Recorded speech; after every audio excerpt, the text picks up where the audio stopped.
This is the Can Crushers Wrestling Podcast. The following contest is scheduled for one fall. Let's go nuts! It's Jimmy Nuts! Right out of the door! With your hosts, Mark Martinez. Remember, just because you're trash doesn't mean you can't do great things. And the English Professor. It's called a garbage can, not a garbage cannot. Hey, this is former WWE superstar Duke, the Dumpster Drosy, and you are listening to the Can Crushers Podcast. And welcome to another Can Crusher Spotlight. Joining me in studio for this one, because it's pretty cool, Chad. It is pretty cool, is the guru, Chad Parana. It is literally cool. It's about 37 degrees. It's a little frigid up here in Pennsylvania today, but this interview is hot then. Yes, definitely looking forward to this. This is a gentleman that we seen at WrestleCade last year. Outside of actual talent, the wrestlers, this was somebody who stood out really by the way he did his job. And it's like, oh, holy shit, who's this guy? Yeah. Why isn't he signed? Yeah, why isn't he on a big league wrestling? I would nerd out if it was an announcer or something, but I nerded out because it was a referee. We're usually busting referees' asses, Jeff. I'm glad you know who I am this morning. I'm drinking already, by the way. Yeah, we usually were, referees, you get pissed off at. I mean, it's kind of their job at times. Right. To get heat, cause heat, miss stuff, everything. But this guy really stood out. He reminded you of somebody, right? Yeah, he reminded me a lot of Tommy Young. Like a young Tommy Young. Very, very thorough. Very checking ropes, chokeholds, and he was in the mix. We should probably mention his name, right? Yeah, that might be a good idea. That would be a good idea, guys. We have NWA official Jarrod Fritz coming on the show, and I want to know if Tommy Young was somebody he looked up to, or was he Danny Davis? Is Jarrod going to become Danny Davis in time? I hope not. Right? I hope not. Tommy Young was bad enough at the time, wanted to strangle him. But in a good way. In a good way. He did his job, and, the referee, the more as we're older and see matches and stuff like that, we realize the referee was a good portion player of the match. He was a director. He was, he just had to play all the parties together, get them to work all together. So he was the referee was a manager. Quarterback. Yep. Quarterback. I want to find out where he got training from. And guys, we just need to dive into this. We really do. But before we dive in and talk to Jarrod and get him on the phone, we have to talk about Collar and Elbow. Did you see? I told you. I might be in the know a little bit. Their new spring, about 4 or 5 shirts came out, and they're cool. They're cool. They look really good. Designs are real crisp. Of course, you're getting the quality. Yeah. With them and that. You can't say enough good about Collar and Elbow and their products. Head over to collarandelbow.com. Check out all their stuff. In essence, with their new spring line coming out, I'm sure there's stuff on clearance. And even if it's on clearance, you use our promo code. Chad, what is our promo code? Can Crushers with the C's. Capital C in Can, capital C in Crushers. You'll get an extra 10% off. And as transparent as we are, it kicks a couple bucks back our way, so we can do some cool things, like we announced this past weekend, starting our YouTube channel. Yeah, this is taken off. Mark got me involved a little over a year ago as a guest and stuff like that, and this is just a lot of fun. And now we're getting to where we're gonna have our former shows, guests. Who knows what all we're gonna do with YouTube? There's a lot of ideas out there where we could do with stuff.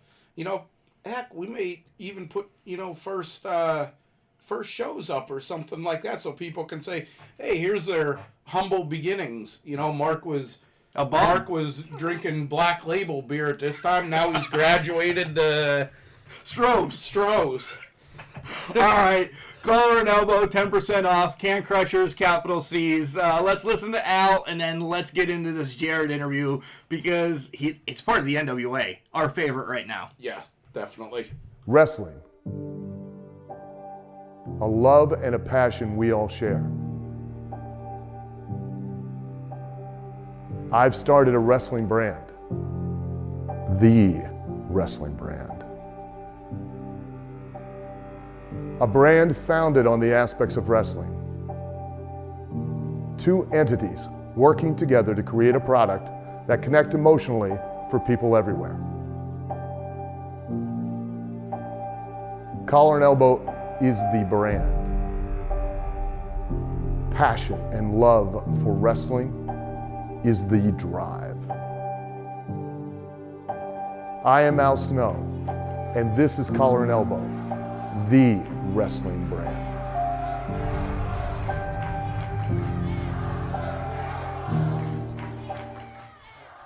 And welcome back to Can Crushers Chat. I just want to get right into this. We don't need to him-haw around about what we're doing tomorrow or what we're doing today. This guy is an NWA official. We saw him first at WrestleCade last year. We said it in the intro. We fell in love with him, his style of refereeing, compared to some of the ding-dongs that were down there, and we mean it nicely. But Jarrod Fritz, this is awesome, isn't it? Yes, very much so. This was one of the standouts of WrestleCade that I thought, just his way of refereeing. He was on time. He was in the right spots when he should be. And when you just don't see that a ton in the smaller federations and that.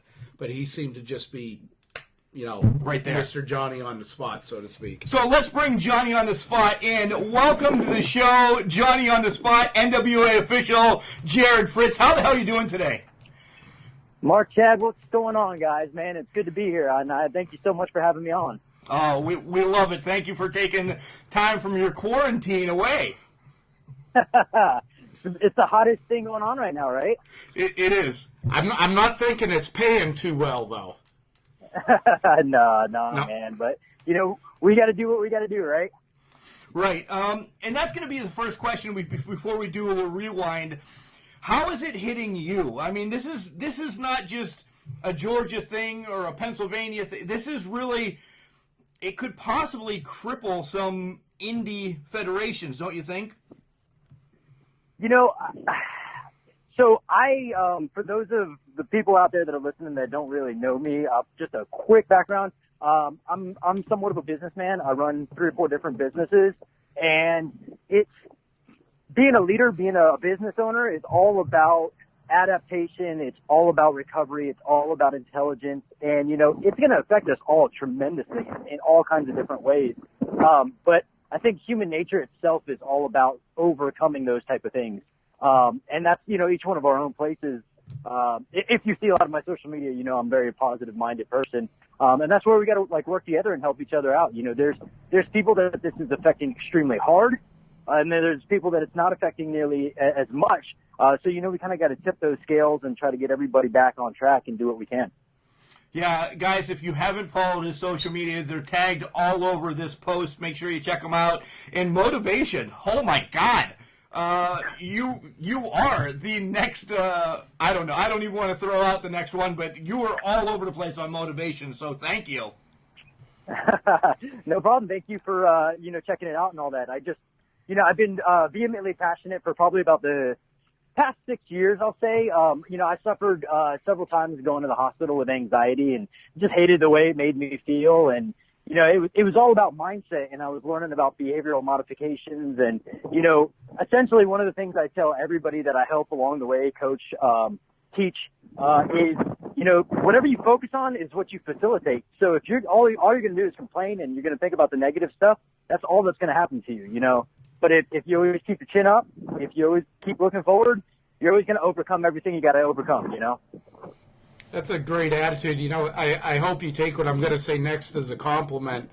But what your positivity reminds me of Nikita Koloff and what he's doing in his life now and did since the tragedy of his first wife dying of cancer.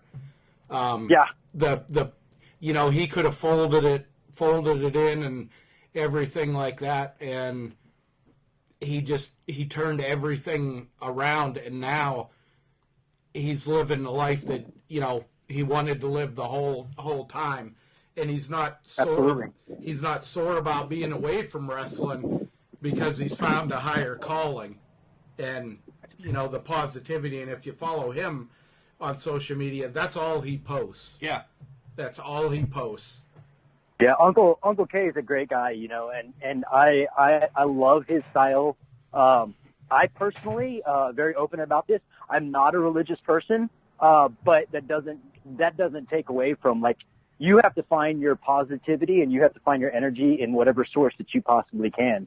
Me, I'm just kind of a universal type of person. I think about universal energies, whatever you want to call it.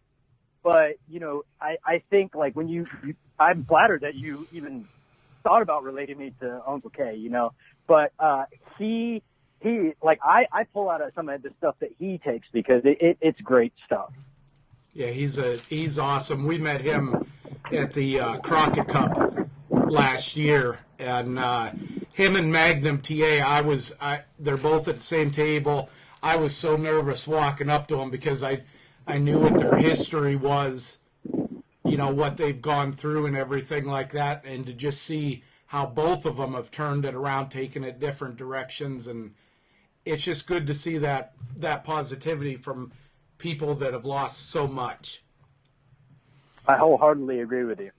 All right, let's do the rewind that we always like to do and find out about little Jarrod. And how did you get not involved into wrestling, not that word yet. How did you get the liking of wrestling? Was it grandpa, mom, dad? Who said, Jarrod, you need to watch this because it's the greatest thing on earth? Yeah, that's a great question because I always feel so insufficient because there's so many fans out there that can, like, remember the exact date, the exact match, everything that really pulled them into it.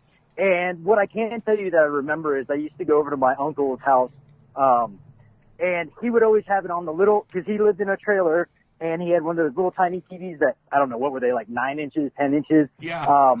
But, I don't even know honestly what federation was. I'm going to assume it was WWF because I'm pretty sure Dusty was wearing the black and yellow. But he was a big Dusty Rhodes fan. And I remember watching it and I was like, man, this is really, really cool. And I immediately went home and I told my mom, I was like, Mom, Uncle John was watching wrestling. I got to watch wrestling. She's like, absolutely not. It's dangerous. You're going to hurt you're going to hurt somebody. And my mom's not a prude by any means. She was just a protective mom. I was born a very premature baby, and I was sick a lot when I was younger. So she was just very protective and everything. So me being ever vigilant about it, I'd go in my room, I'd shut the door, and I'd turn it on. And when I'd hear it coming down the hallway, I'd turn the channel real quick, But, I think I can honestly tell you that when I was sucked in that, like, I got to watch this no matter what, and I believe, if I'm not mistaken, it was the debut match of The Ultimate Warrior. And when he came in, and, the paint and the muscles and the tassels and the colors, I was just like, holy crap. This guy is like a real-life superhero. This is awesome. I love it. And then eventually she kind of caved in on it. She, my friends were watching it at their houses, and I was watching it. And I was honest with my mom. I'm like, yeah, I watch it over at their house. And she kind of gave in onto it. And, I really got sucked into Warrior and Papa Shango's angle. I love characters growing up. Like, hindsight, you look at it now and you're like, man, that was horrible wrestling, but it was great entertainment, and now I'm more of a fan of actual, like, wrestling and the psychology and things in that nature. Well, that kind of goes hand in hand with what you wore. So you mentioned all your favorites, so you're clearly just reading our list that we ask questions from the computer, so that's all right. You brought up that you had some illnesses and everything, being a premature baby. Did that lead for you not to want to be a wrestler, or did you backyard wrestle is what I'm going to ask? No, with some of my friends, we kind of did just some goofy stuff. We never did like actual backyard wrestling, but we'd put each other in the figure four or, sharpshooters, whatever. My friend had the wrestling buddies, and we we'd throw the Randy Savage elbow from the top of the bunk beds and all that. But, you know, honestly, I played football in high school. I wrestled in high school. I did track for a year in high school. So I was very athletic all throughout high school. And I remember, I think it was my senior year was the first year that they did Tough Enough. And I was like, I can do this. Like, I can absolutely do this. And then I realized I had no idea what independent wrestling was. And that, you know, to do this, you're going to have to go basically surrender yourself and pay for everything. And that was just not going to happen because actually my senior year of high school, I was actually living it on my own. So, it really wasn't an option, and it kind of faded away for a while. And then it wasn't until about 7 years ago, that I started doing. I can give you guys the extended version. I worked with. I'm a massage therapist by trade, Right. and I had worked at the '08 Olympics with the women's national soccer team, and one of the doctors that worked with that team ended up working for WWE. Following the Olympics, he invited me out to work with WWE several times, and I never marked out or anything like that, but it was really surreal and mind-blowing to be able to work with those type of athletes. But unfortunately, I only got to work with about 2 or 3 shows, and then things kind of fall off. But my mentor in the massage therapy world was living down in Tampa, and that's, of course, where FCW was. And I reached out to him to find out if he had any connections, and he didn't. But one of his old students was a professional wrestler here locally in South Carolina. Not sure if you guys ever remember a wrestler named Pete Casa. He worked a lot with Dragon's Gate. Not great on guy. names. The name sounds familiar. Look him up. He's got some killer matches, very reminiscent of Pop. But he and I became really good friends. He invited me to come out to the promotion, and all I really wanted to do was just do massage therapy for the wrestlers there. And eventually that involved in like, hey, maybe we can do an angle with you and Pete with the heel that he's working with. But in order to do that, state of South Carolina, you have to have a license to be within 6 feet of the ring. So I had to go do a little bit of training. And the guy who ended up training me was like, hey, you're pretty athletic. You know, you could actually, you could be a part of the show. And so he was like, you ever thought about doing referee and stuff? And that's where it started. And eventually I did wrestle for about a year. I injured my shoulder at a training and decided at that time that I was enjoying refereeing a lot more. I felt like I could add a lot more value to matches and to shows as a referee than I could as a wrestler.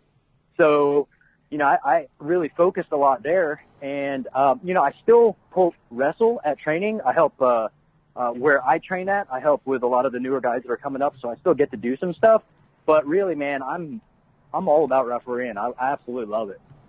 What's kind of the same thing that wrestlers and referees have to go through in training? Because we've talked to guys from OVW, we've talked to guys, local promotions up here, IWC, Imagine. So we know the gist of what wrestlers have to go through.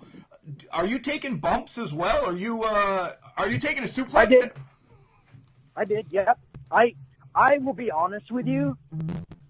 In my opinion, anybody who's going to train to be a referee should train just as a wrestler does, because they need to know what to experience and they need to know how things work. So, number one, positioning in the ring. You guys made the mention of that earlier.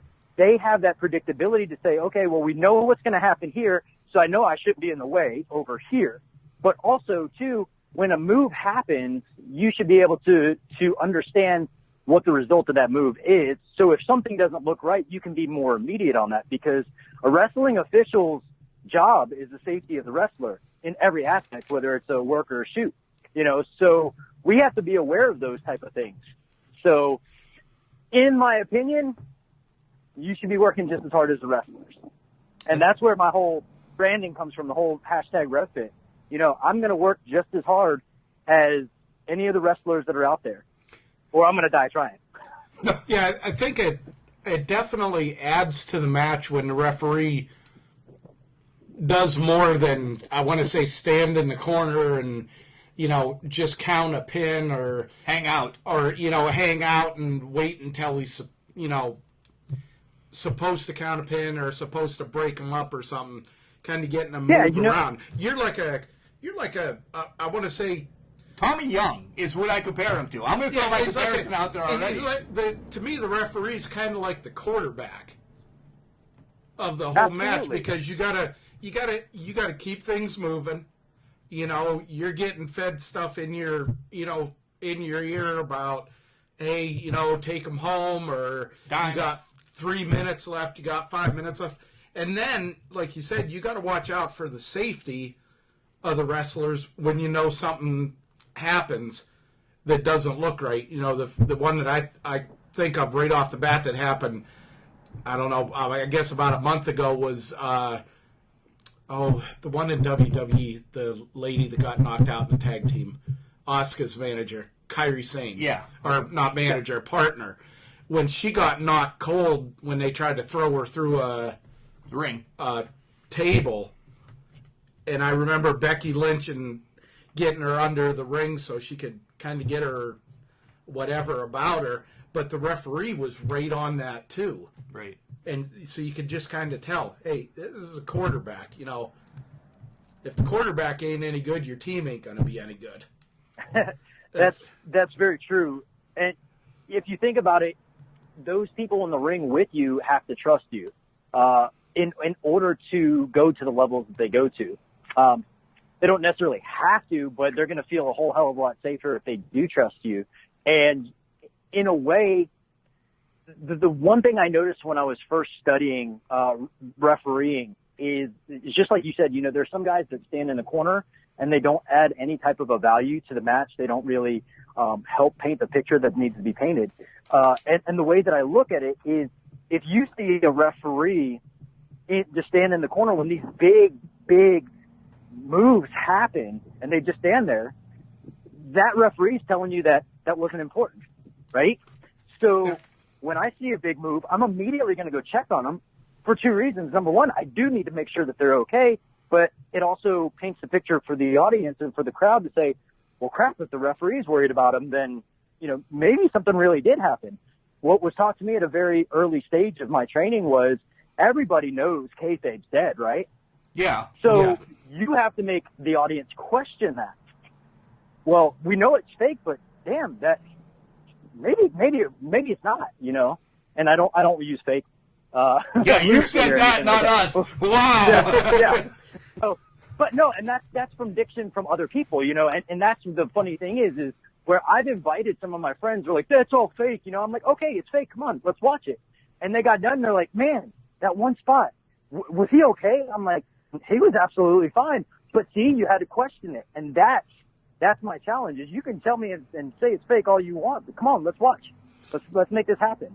You can go back to that attitude back in the 80s. I'll even bump it back to the 70s, where some of the promotions would take the guys, oh, that stuff's fake. Well, why don't you come in the ring and, just go for a few minutes before the show or after the show. And then they'd put them in the ring with somebody like Bill Dundee or Dick Murdoch.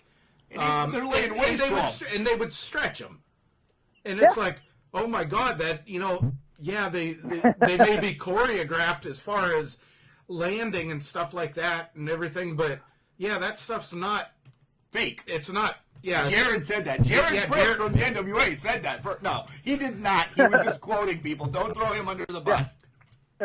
It's serious. I show people the picture of my very first day of training, and my back is completely bruised. And the only thing I did that day for 45 minutes was run ropes.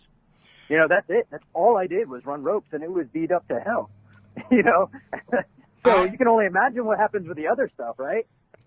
I had the privilege with one of the local organizations up here to run the ropes, and I did it for 5 minutes, Jarrod. 5 minutes. Now, granted, I'm 43, overweight, garbage man who's now injured, okay? And I was dying. Not from the running part. The ropes legit hurt. They hurt. They're legit wired digging into your back. It's not fun. Yes. Yeah. Yes. And that's when my first training, the trainer asked me, he goes, "What'd you think?" I said, "Well, it's pretty much everything that I thought it would be. I knew it was going to be tough." I said, "But the most deceptive thing was the ropes, because it's 5/8 inch steel cable wrapped in electrical tape, and that's what it is.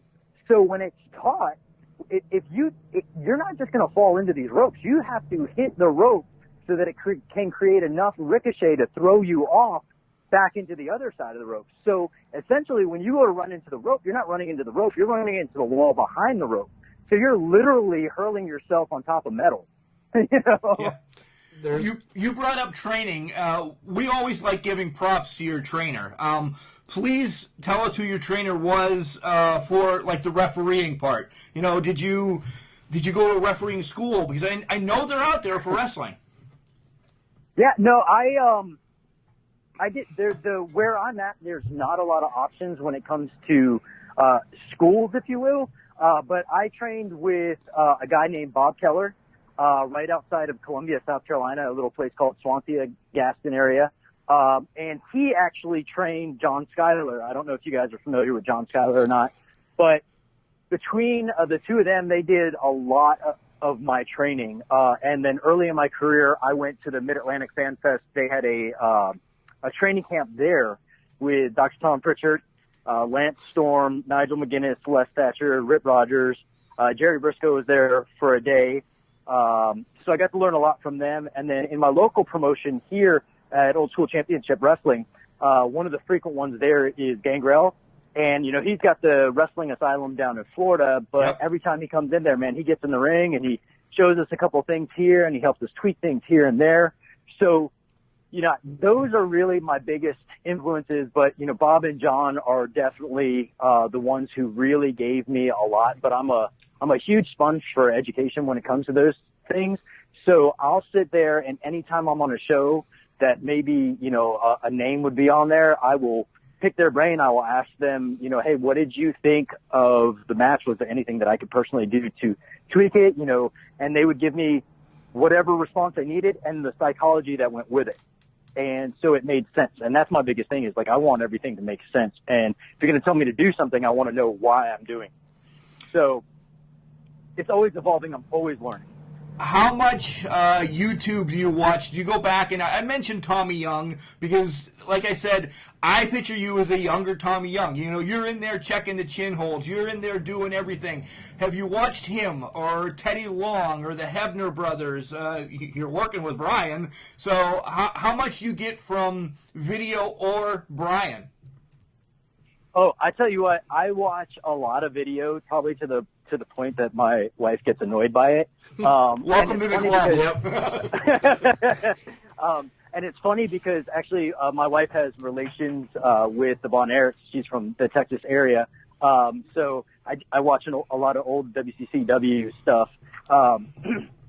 But Tommy Young has always been an inspiration for me, watching his style. When I first started, one of my little nods to him was he used to often wear shoes they were black shoes, but they had the white soles on them. So my very first pair of shoes, my first two pairs of shoes had the white soles on them, and everybody made fun of me. And I was like, well, that's just my tribute to Tommy. And then the first time that I worked with a certain promotion, they're like, you have to have all black shoes. So I just switched over to that. But Tommy Young, huge influence. Charles Robinson is a huge influence as well. Brian I've always really liked his style, and he's given me a lot of pointers as it is already, just in the short couple of times that I've worked down there with him. And I really like, to be honest with you, Tiger Hattori and Red Shoes from New Japan. Yes, okay. I like their styles because they're so involved in the match without being an eyesore or burdensome or troublesome in the match. They're in there, they're checking.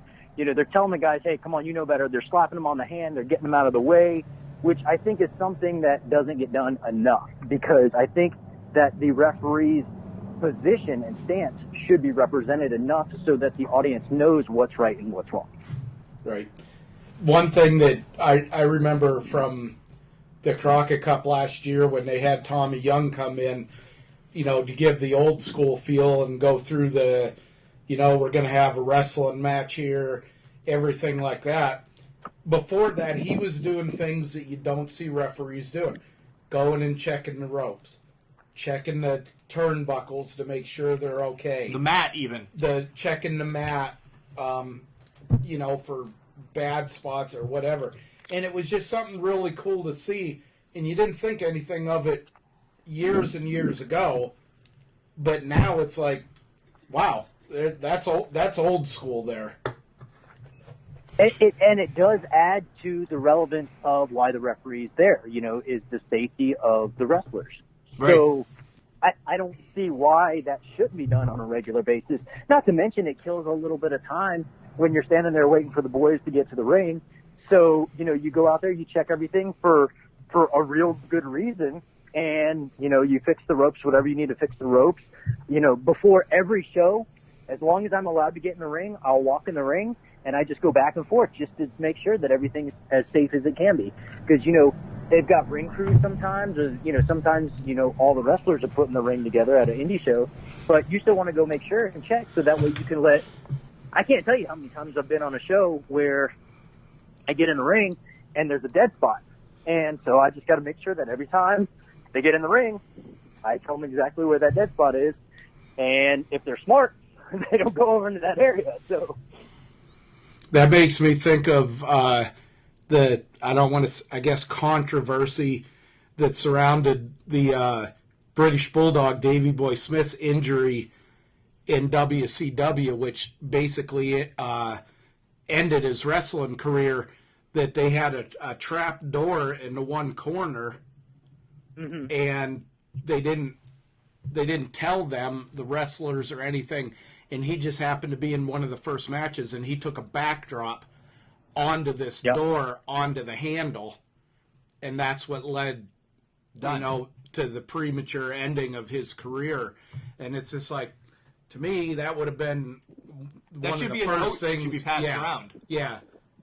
Everybody should have been aware, but just you talking about that dead spots or, something the buckle not being tight or the ropes lagging too much to where a heavier guy like a Keith Lee or something like that would go into the ropes and fall over the ropes because it's too loose. That's just things you don't see a lot done nowadays, and it's refreshing to see you do it. it's appreciated. So, Jarrod, we first saw you, and since then, like I said, we continue to, at least me, dive into, see some of your stuff from yesteryear. We first saw you at WrestleCade, and was this your first WrestleCade? Because it was ours.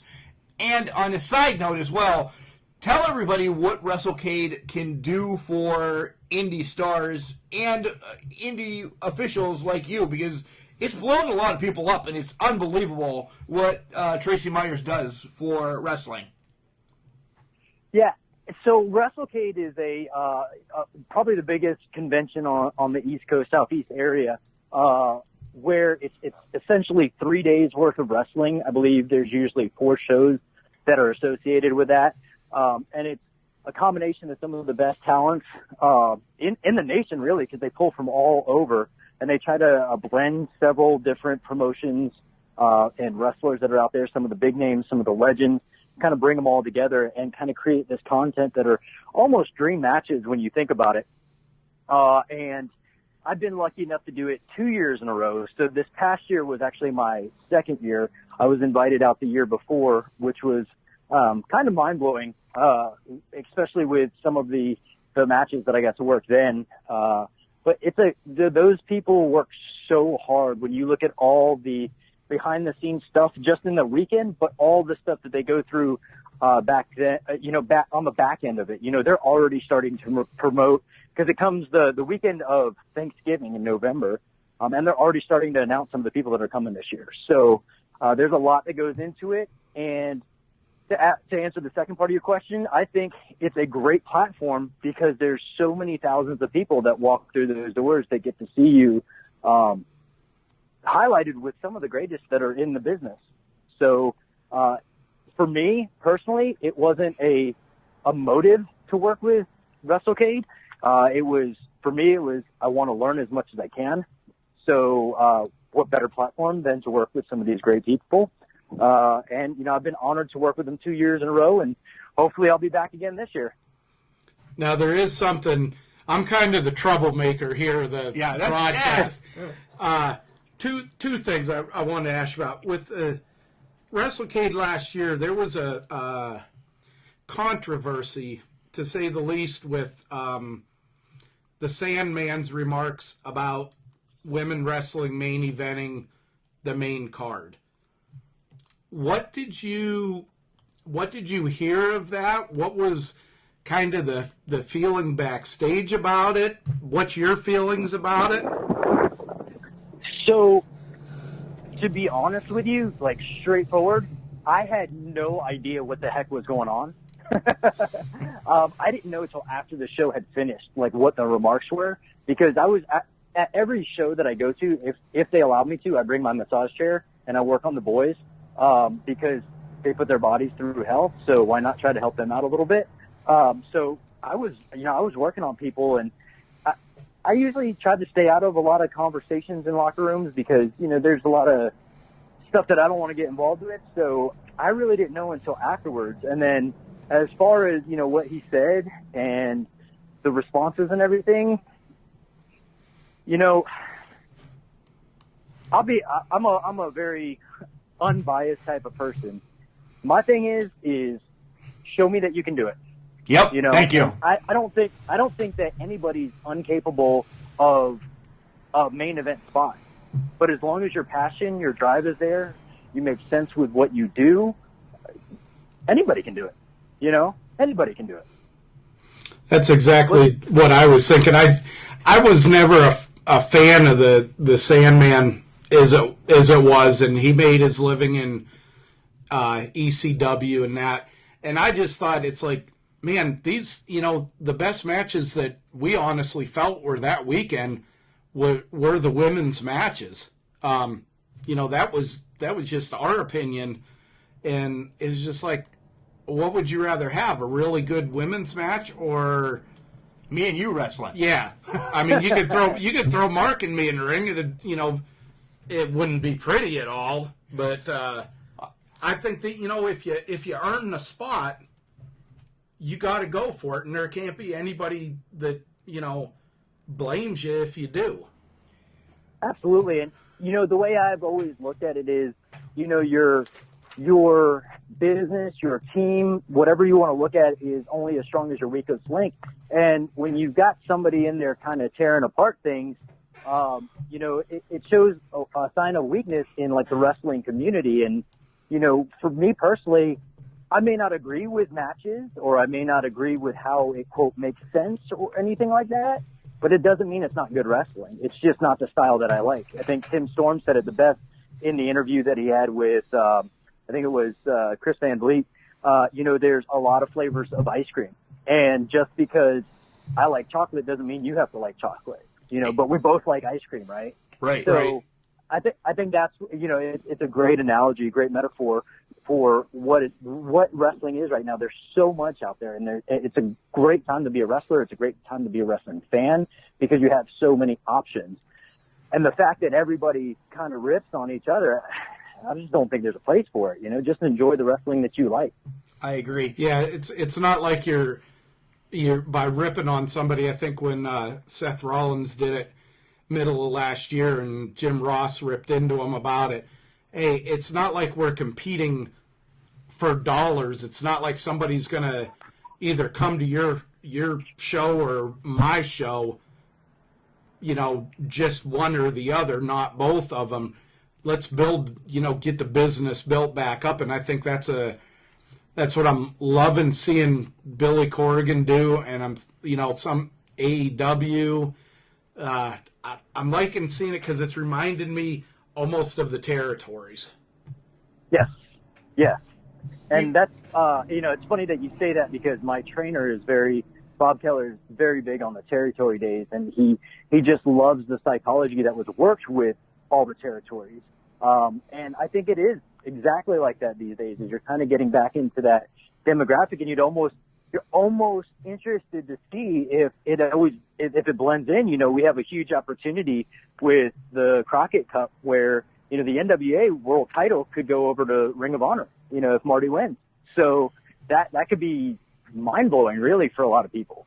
Before we get to NWA, because that's going to take the next chunk for a while, and there's so much to talk about the NWA, which on Can Crushers, if you ask any of the three of us, it's our favorite right now. But Chad has written down, we have to go back to what you said about 10 minutes ago. You have to fill us in about the Von Erichs. You have some ties to them, and we really need to know because... And I'll say the reason I asked this, and again, not looking for dirt or anything, but with the history that happened with them, the unfortunate history from Jack, David, Mike, Kerry, Chris, and everything, kind of wondering how that is parlayed into family that's still around now, or people, or things they remember about it. And the other thing, when we were at WrestleCade last year on the World Class Championship Wrestling Legends question thing, there wasn't a lot of love. There wasn't a lot of love for the Von Erichs because they felt the wrestlers that were there felt they were really protected. What can you throw at us about that? Being very transparent with you guys, my wife's family, she's related to them by cousins. There's not a real direct relationship. And with all that had happened with the family, they really kind of steer clear of being involved with the wrestling aspect of the family. So I really haven't even had the opportunity to meet or talk to or anybody related into that. So unfortunately, I don't have a lot of insight to give you guys on that. No, and that's fine. Yeah, we don't want to dig. We don't want Hatfield McCoy or anything. But all right, let's transition to now the NWA, where we see you in the ring with Tim Storm and Aldis and our favorite Thunder Rosa. Let's just talk NWA. It's been out there now that we were going to make the 13-hour trek down to Georgia and hang out at Crockett Cup for about 3 days, and that really, it's sad. With what's going on in the world is sad, and it's taken away a lot from wrestling. Do we know, is the Crockett Cup, and I know you're not going to put out spoilers, is it a possibility that this is still going to happen this year, or is the Crockett Cup done? To the best of my knowledge, just like a lot of other promotions and shows that are being canceled or that have been canceled, it's everything is going to be postponed at this point. With unclear information, or I should say not unclear, but uncertain information, nobody really knows when we're going to get the thumbs up to say, hey, people can be within 6 feet of each other again. I think this is a cornerstone for the future of NWA, and that's just my personal opinion. That's nothing from the back office or anything. But I can tell you that everybody there is passionate about the Crockett Cup. So it may be later than we wanted it to, but I'm almost 1,000% sure you guys are going to see the Crockett Cup. Good. The Aldis Skrull match last year was voted the Can Crusher match of the year. So once it got canceled, we're like, damn it. That's going to be match of the year. There was a few other swear words used that we won't go on to. We'll leave your podcast nice. But there's somebody I gotta ask you. These guys were and still are my favorite tag team of all time, the Rock and Roll Express. What is it like being around them? What do they bring to the NWA? So much knowledge and so much history and just genuine psychology of the business. I live right outside of historic downtown Charleston in South Carolina. And the way that I kind of relate it to people is when you go walk downtown Charleston, there's some of the original cobblestone streets from when the colony was first developed. And you're walking down these streets and you're thinking, colonialists and pirates and all these historic figures walk the same cobblestones that I'm walking right now.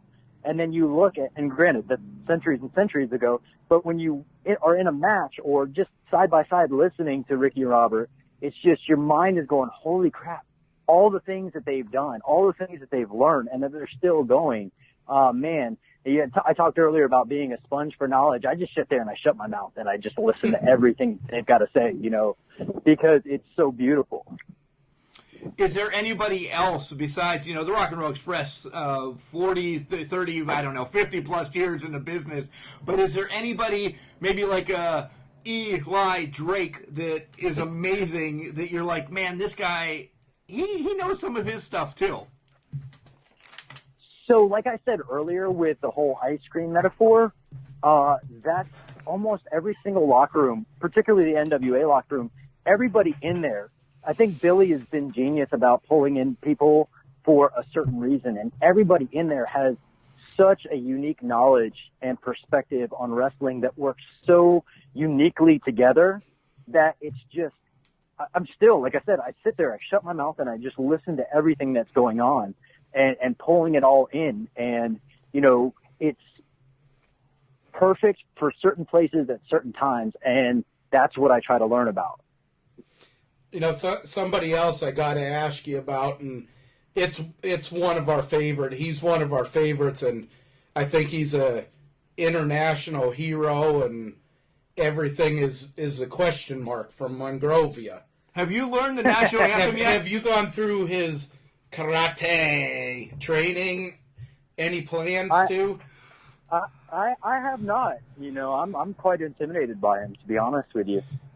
Wow. He looks like a beast. I mean, he looks like he could take out, probably Sid Vicious, Undertaker level guys with just one chop, one perfectly placed chop. That thrust, it's brutal. You're close with Billy, and this is us gonna kind of get our stamp for approval here, or maybe not the right wording, but. Why hasn't Billy put up the Mongrovian flag in the studio yet? I know you have some insight. We have to push for this question mark.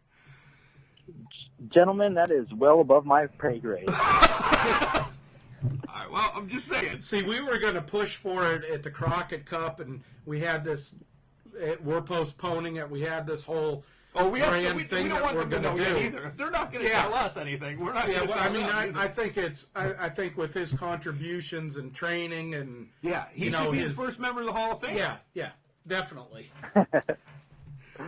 So you have a great women's division too. We talk about the guys all the time, but we have to give props to the women, and it's Allison Kay, it's Marty Bell, it's our favorite Thunder Rosa. I mean, the list goes on and on. But they're the hottest women's division right now in wrestling because they're keeping it simple, stupid, right? They're just doing old school wrestling. Hey, you're 100% right on that. It's genuine old school wrestling, and the way that I feel about it, and this isn't downplaying anybody else by any means, I'd like to be clear about that, is what I really truly like about it is they're showing the world that they can, quote, wrestle. They can actually get out there and wrestle and do things like that. They don't have to do any big, crazy high spots. They don't have to do any goofy bikini matches or anything like that. They can actually go out there and actually wrestle and create a really good match. All right, well, we have a couple more questions. We want to give you your props as well to tell us where you're going and everything. But besides NWA, what else are you doing? Not personal life yet. You can promote that as well, but where else are you working wrestling organizations that maybe you can pop up in Pittsburgh or Louisville, Kentucky, or Akron, Ohio? Where else can we see you once in a while? So I predominantly stay in the Southeast area. My home promotion is Old School Championship Wrestling out of Hanahan, South Carolina. Great promotion. Very, very, very focused on the family experience of it. It's exactly what it says. It's old school wrestling. The one that my trainer runs right out of the Columbia area is WrestleForce. And I've always been with them since day one. That's where I actually made my referee debut. Let's see, some of the other promotions I work with, PWX out of Charlotte, PWX and PWX Pure. I work with them. Of course, I work with WrestleCade, as you guys know.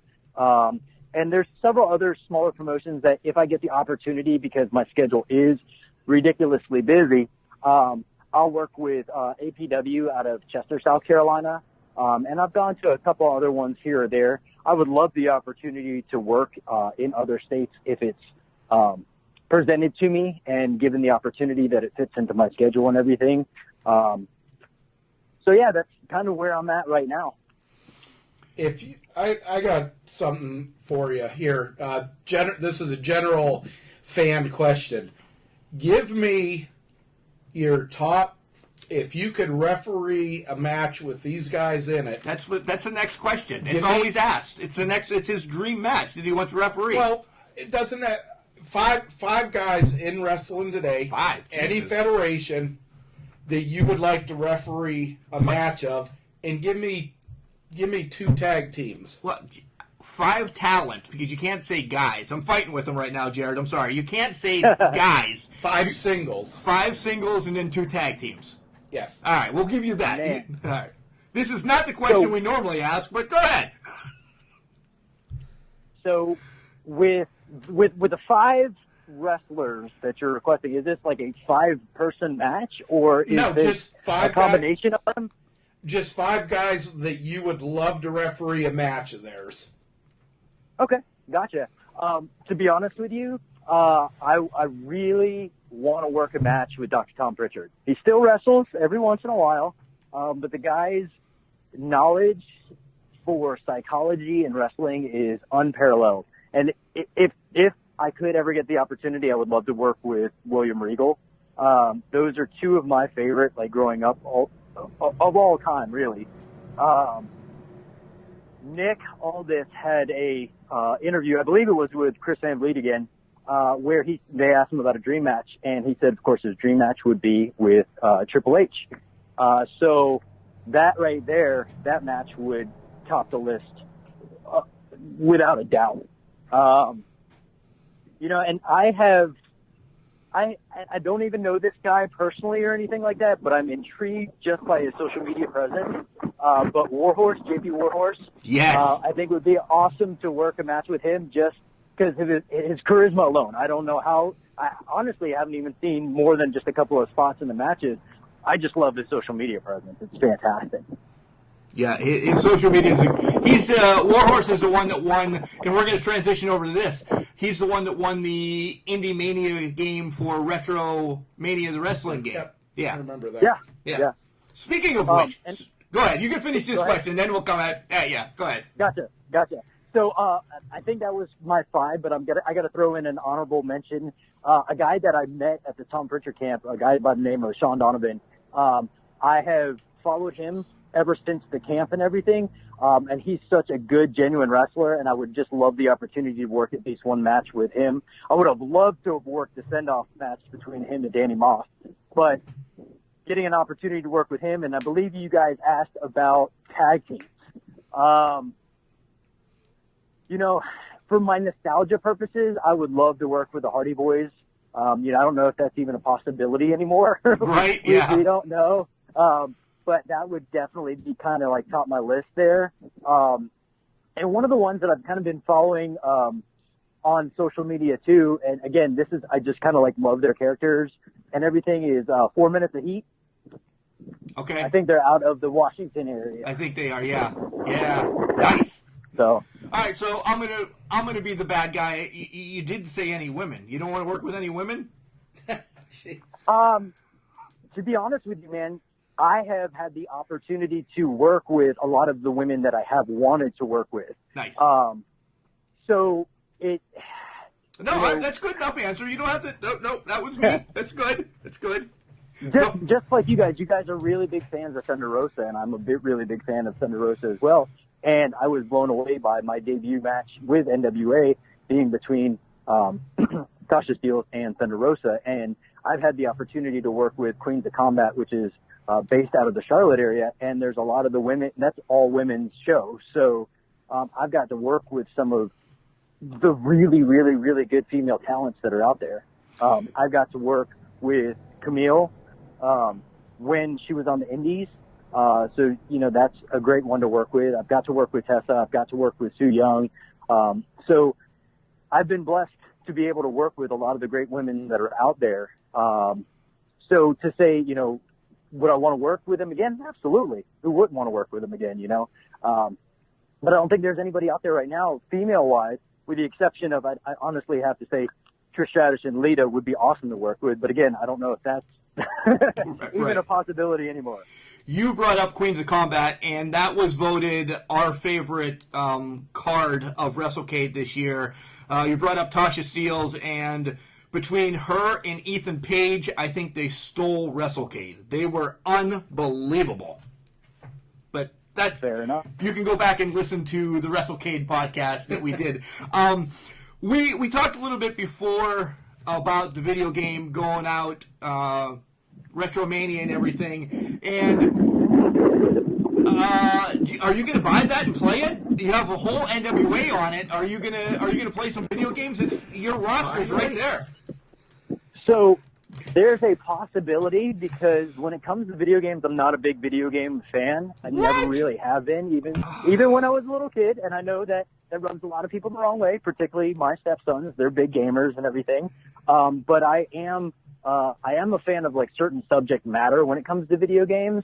When, the DC Injustice came out, because I'm a huge comic book fan. And when that came out and it was like Mortal Kombat meets DC, that was super cool. But again, my attention span for video games is very, very short. So I apologize to all the big video game fans out there. It's just not my thing. Mark's just bitter about the video game thing, because he's playing MLB 2020. It is. And he can't get out of the minors, and I already have my pitcher in the majors. In the majors already, so he's just bitter about that. So don't let him bother you. All right. Final thing. We always like wrapping it up, guys. This guy, Jarrod Fritz, NWA official. He's a motivator himself. Go and follow him on all the social medias that are tagged in the post. But Jarrod, you've been in the business now for a while, and you have, a little Jarrod, a little Mikey coming up to you and say, what kind of advice can you give me to be the best referee? Because I want to be better than you, Jarrod. I would give him the same exact advice that was given to me by Bob Keller and Mr. Number One, George South. Shut your mouth, open your ears, listen. That's perfect. Because there's the thing is that the art of wrestling has been passed down through the years by just telling the stories and telling how to do it, since the early 1900s. And in my opinion, you can be innovative and you can create new things, but the bones of it all comes down through that legacy. So shut your mouth, open your ears, and listen. And you can learn so much by doing that and then just applying it in the ring. And you can shine it up a little bit in your own essence if you want to, but just learn. And finally, like I said, we're going to give you your props. We know that you're a massage therapist and everything. Tell everybody out there, in listening land, if they're down in South Carolina, where they can hook you up and what you can do for them. Yeah, so my business is based out of Charleston, South Carolina. It's Defined Therapeutic Massage. You can hop online and you can check it out at www.definedmassage.com. And I also do work with a health and wellness supplement company called Advocare. And if anybody is ever interested, I don't throw my links out or anything like that. You just feel free to shoot me a message on any of my social media platforms, and I'll talk to you guys there. There you go. Awesome. Jarrod, this was fun. Thank you for bringing us into the NWA a little bit of your history. And, man, I hope we see you at the Crockett Cup sometime this year. You will. I can guarantee it. Chad, he's pretty much guaranteed the Crockett Cup is going to go without guaranteeing it. Without guaranteeing it, and I'm excited about this. I don't care when. We have our money in a safe place in the ground somewhere behind your house. I'm not even sure. But when it comes that they're coming back on sale, I'm thinking they're going to announce it lickety-split in June. Maybe it's going to happen in July or August. I'm thinking once this, coronavirus stuff ends and we're getting, pulling out of the rules and everything like that, I think they're probably going to announce Croc Cup within 2 weeks of that. Yeah. I'm shooting with WrestleCade being in November. It's not going to happen in November, but I'm thinking this might be a September, October trip. If it's September 19th, and I'm not sure of dates right now, if it's around Ethan's birthday, I might be in trouble. But You could bribe your way out. I could bribe my way out. Maybe you can get the new Xbox 7000 million whatever, or a new designer graphic game for his computer or something. Hell, I'm gonna miss the wife's birthday again at WrestleCade. So why not? You are a brave man. Why not screw over the son as well? Yeah, I mean, I'm just a bag of shit, more or less. I wouldn't say that. I'd be like, watching your insurance policies and stuff like that. Jay Bradley already has claims on that. So, guys, yeah. So that's him and my wife have figured something out when we made the trip down to OVW that Jay Bradley is going to get, 75%, and Kelly's actually getting the screw end of the deal, only 25%. Well, that's what they're telling you. There might be policies you don't know about. There are policies I don't know about. I paid one yesterday, I think. All right, let's talk about Jarrod. First off and foremost, I like that he brings his massage therapy stuff to shows and takes care of the boys and gals in the backstage. That's a class act. Yeah, and, and a lot of guys could just go do their, ref their match, be in their match, and just, if they're going to do something later that evening, they'll just, kind of withdraw from people, not have a lot to do. It's like in between his matches and stuff like that, he's working on the boys. That's cool. He's taking care of them. Yeah. And I don't know if you noticed, our last 3 spotlights have kind of been about motivation. And did I know it was going to happen this way when I set up Dalton Wade, Spencer Slade, and now Jarrod Fritz? But these are falling in line. These 3, the last 3 spotlights, are what we need right now. Jarrod, again, always getting online and just talking about motivation. And he said at the beginning, if you're going to look down all your life, that's the way your life's going to live. He didn't say it that way, but that's the way I'm paraphrasing it, right? Yeah. Yep. Basically, this is a very uncertain time for everybody with the virus going around and everything. I know this is a very personal time for you with passing of your mom 6 months ago. It's just kind of weird when things like this hit because this is it's weird. Perfect. Yeah. Even if you're not sick or you don't know somebody that's sick or you're not going, through what Mark has gone through, still this is very uncertain times and it's a pick me up. Yeah. It's a smile doesn't cost a thing. No. And it could change somebody's life. I mean, just look at Alexa Bliss when she smiles. It changes your life. It changes my life. Oh, my God. All right, well, that's it. Let's wrap this one up. Jarrod, once again, thank you for coming on the show, and we can't wait to see you at the Crockett Cup when it happens. This was fun. Yeah, we'll definitely, we're going to keep in touch with them. Then when the Crockett Cup happens and we get down there, we're going to, one way or another, we're going to get with them, get some pictures, reference back to this. Yeah. It'll be a cool thing. Oh, one thing I forgot, because Jarrod also forgot it. Guys, all his social media is linked on the post. He's a great guy, but I'm like, Jarrod, you want to give your social medias out? And he's like, oh, shit, I forgot them. How do you forget? You're in the business of, wrong word, but I'm going to use it anyway, pimping yourself out to get, marketing and everything. He's like, oh, man, I forgot my social media. And then a day later, because you guys know these are recorded ahead of time, then we put them all together, he's like, oh, and I forgot that I started a YouTube channel too. Can you post that? See, and something you'll learn with this interview with him, you'll see, although he loves his refereeing job and everything like that, it's not his life. It's not his life, and he has so much else going on. He's a businessman. Yeah, he is. Like 4 businesses, I think he said he had going on. 75 maybe. But you know, he has a lot going on. So, but he's not taking time to play video games with his kids. That's what pisses me off. Yeah. I don't know. That's kind of weird. He could have been a referee in Retromania that's coming out. I think he should still get a push. I think it's because his kids probably, beat his ass. Yeah, they probably stomp him into the ground. Well, I think that's probably why he doesn't like it. Whatever. All right, once again, thanks, and we'll see you guys this weekend. But remember, just because you're trash doesn't mean you can't do great things. It's called a garbage can. Not a garbage cannot.